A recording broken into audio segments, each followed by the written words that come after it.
Hi everyone. Today we'll talk about portable generators, how they're connected to your house, and a few finer points in between. All right, let's get started. These are two typical examples. This is a conventional quote-unquote generator, 5.5 kilowatts. This is an inverter generator, a little less powerful. This one puts out 120 and 240 volts. This one does 120 only, but it's got its advantages that I'll tell you about.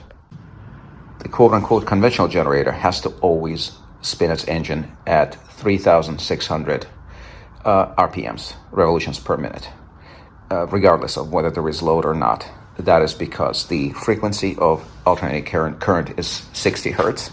So 60 seconds per minute, 60 revolutions per second to produce the 60 hertz. That's how you get 3,600 RPMs. So whether there is load or not, it spins at a constant rate, and the fuel consumption suffers because of that. Whereas the inverter generator spins only as fast as is required to produce the required power. Okay, so where do I plug things in?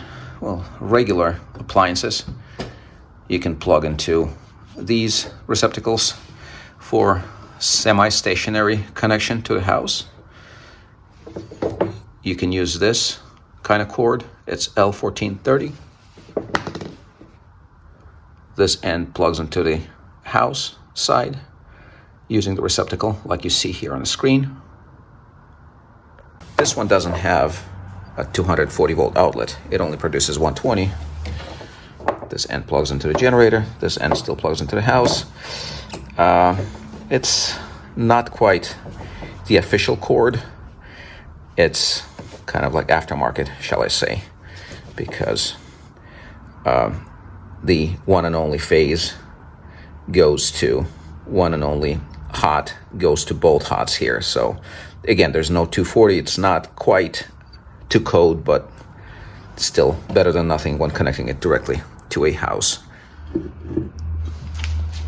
This is where this end of the cord gets plugged in. That's our standard outdoor L1430 receptacle. Let's take a look at what's inside. Nothing really unusual. Neutral, hot, ground.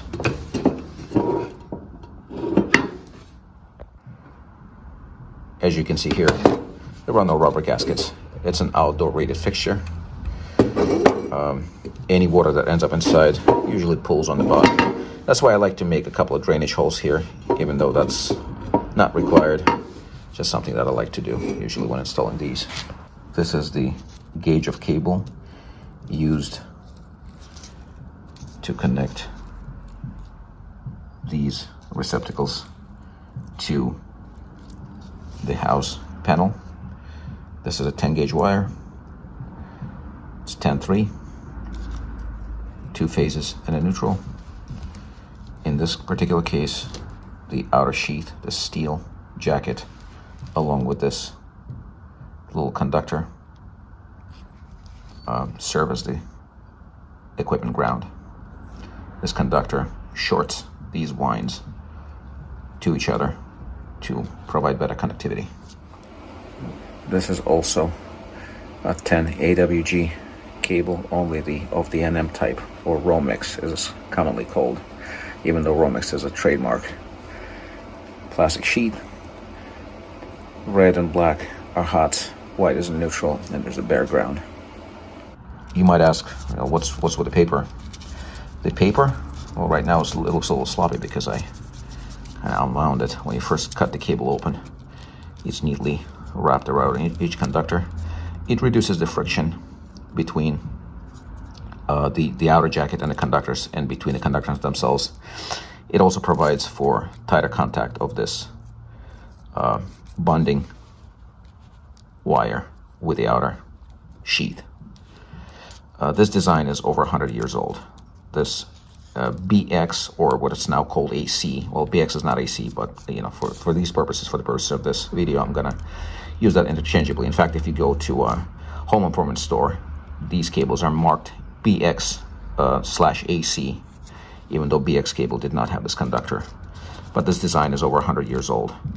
Obviously, 100 years ago, the insulation was a little different. This is a 2-layer insulation. There's a PVC on the inside and thermoplastic clear on the outside.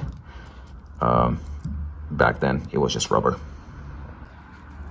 So obviously, because the ground or the EGC equipment grounding conductor is the outside of the cable, how do you provide good connectivity between it and the metal boxes that you connect this cable to?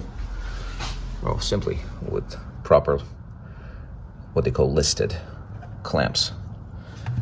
The screws here, they bite into the sheath, and if you tighten the lock nuts properly, then you got a good connectivity between the outside, between the cable and the metal boxes. Okay, well, this is the service panel, the main panel, commonly known as the breaker box. So, folks, it goes by many names, but it's the service panel, meaning it's the main panel in the house. That's where the service cable comes in from the street, lands on the main breaker, and this orange cable is what comes from the outside, from the generator inlet, and it lands on this 30 amp breaker that's currently off. Yes, for those who noticed, that's stripped a bit too much. We'll address that. These current transformers are from this gadget right here. The actual meter, for those who are not from the United States, usually is on the outside of the house. And again, for those who are not from the US, 2 phases come from the street. This is an 100 amp feed at 240 volts, 240 volts between the phases. So the potential, the voltage between each one of the phases and the zero and the neutral is, well, it's called a zero in Europe and elsewhere, neutral or grounded conductor, to be proper in the American terminology. So either one of the phases and the grounded conductor, the voltage between is 120. The voltage between the 2 phases is 240. That's how you get the dual voltage in America. And it comes on this left, right, interleaving bus bar. So what happens is, if you need 240 volts,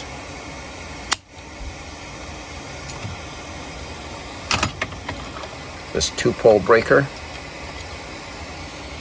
gets 240 volts from the opposing bus bars, and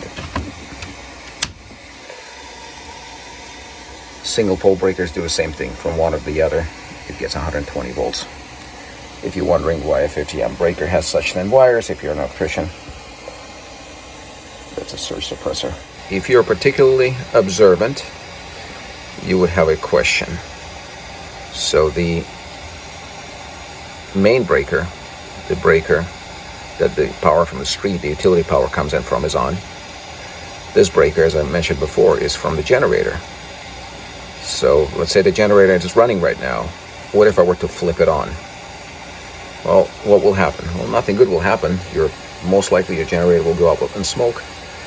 There'll be some sparks, possibly a fire, some property damage.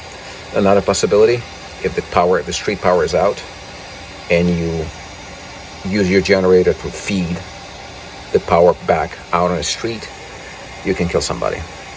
Simple as that. What will stop somebody from turning these breakers on at the same time? Let's take a look. That's why they have these nifty contraptions called interlocks.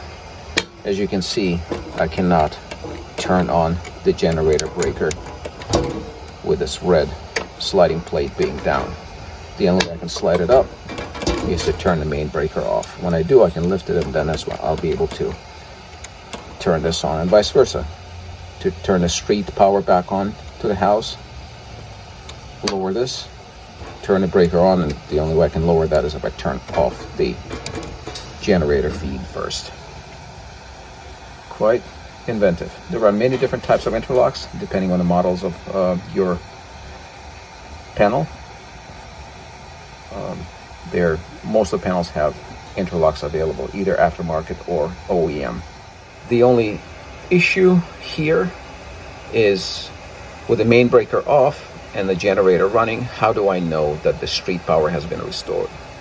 Well, I can look outside, look at the street lights, look at the neighbors' houses. Sure, I can do that.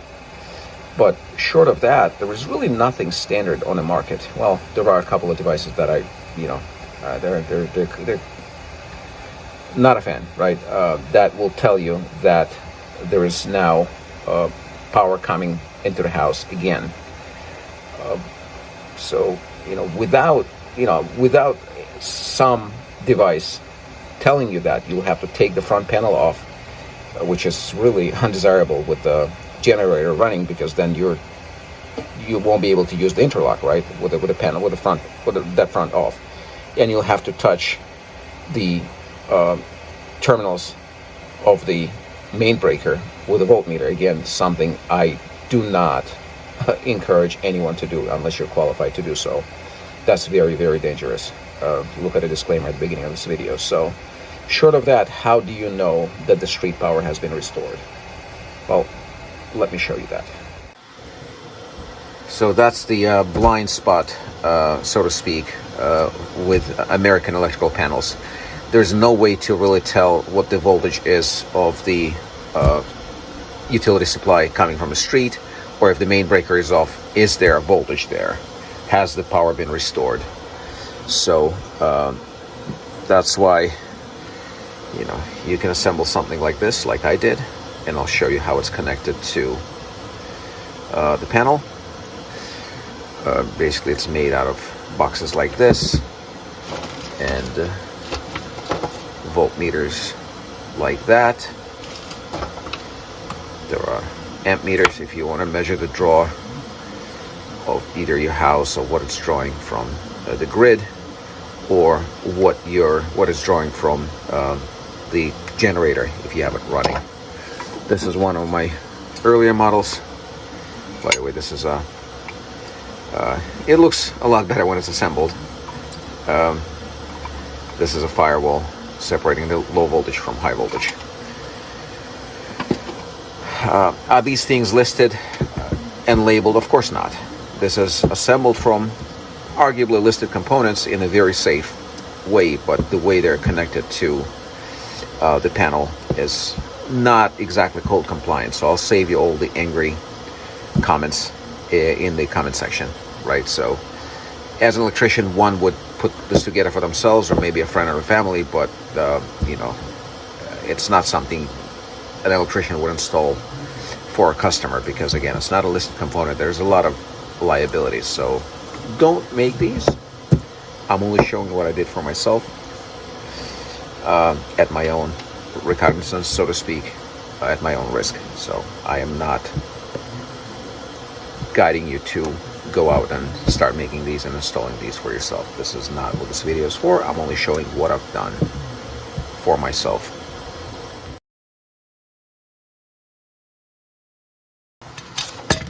And how exactly do you drill these holes? There's a couple of ways. You can use a stepper drill like this one. It works fine, but the edges of those holes don't come out as neat. They come out somewhat burred, right? The better way is these drill bits. These are made by Milwaukee.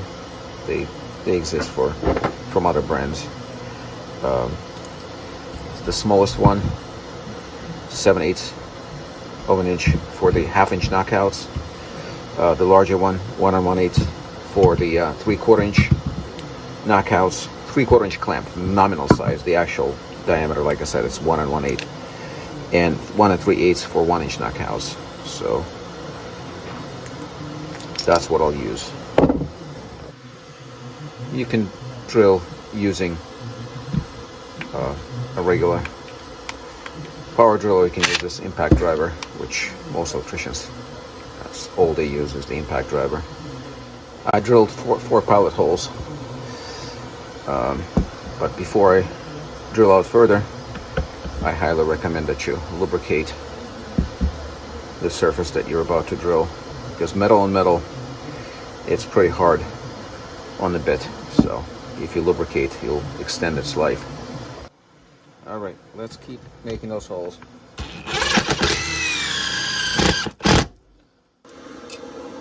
We'll connect the box to the panel with this metal flex using a 90-degree and a straight fitting. This is a 300-volt wire to connect it to the terminals. I'll use these ferrules. If you haven't used ferrules before, I highly recommend that you try. If you remember how back in the day you had to tin the ends of stranded wire to get them to fit into the terminal. This one is fighting me.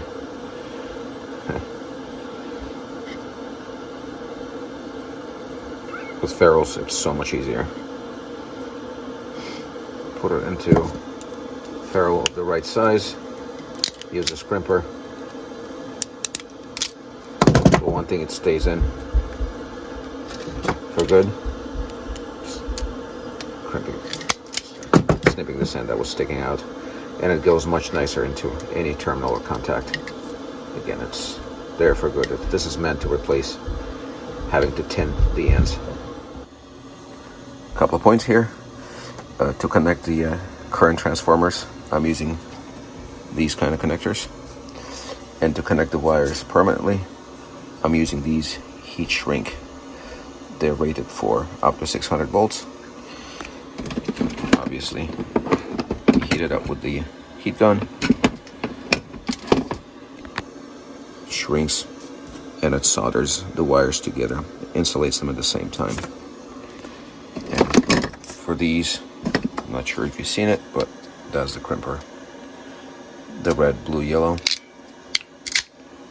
That's what you use to crimp these on.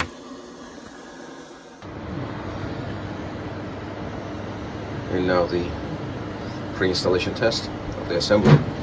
The screws are not in place. The green voltmeters will show the voltage from the utility power. The red ones will show the voltage, the current, and the frequency for the generator power supply. Why the current? Well, you want to know how much your generator is loaded, so that will tell you. The frequency is good because if there's something wrong with the RPMs, you will also know that from the frequency. That's especially critical with a generator supply power. The current reading is more or less accurate. The clamp meter is showing 8.3. Those are showing 8.2 amps. Not bad overall. By the way, this is how I did it. A space heater to create a load. Alright, ready to install. These are the insides of the box before I close it up. Now, how do I connect the leads to the voltmeter, to the generator breaker wires? Well, not a very elegant solution. I'm sure you guys will have a lot to say about it. Maybe not necessarily code compliant, but you know, for what we're trying to accomplish, that will work. Now, $1 million question. How do I connect the the street power indicator to the main breaker lugs before the breaker, right? Well, a couple of ways, because this is a hex. I'm doing this. You get it. Just made up my own plugs. You could also use a fishing hook and hook it under the insulation. That worked too. Yes, not code compliant. Yes, dangerous. That's why I keep repeating, don't do this. This is something I've done at my own basically risk. So this is not a direction for you to take any action. Reason why I personally have done this, there are no devices that will easily let you attach to the incoming leads of the main breaker and tell you when there's street power, when the main breaker is off. So I'm sure everyone will have a lot to say about it. One thing I'm doing to make it a little safer is it's fused. Don't you worry. There are fuses. They're 250 volt, 1 amp fuses. Well, it's 120, but they're rated 250, 1 amp glass fuses. I use these Stay-Con disconnects for the incoming. Just makes it easier, a little easier to disconnect and manage. Yep, those are the fuses. I also use the fuses for the incoming generator feed. Well, here we go. That's the main breaker indicator connected, showing the incoming voltage, 118 per phase. I know nobody's touching my generator inlet, so I can flip on the generator breaker just to imitate that the generator is working. As you know, under normal circumstances, the interlock would prevent me from doing this. So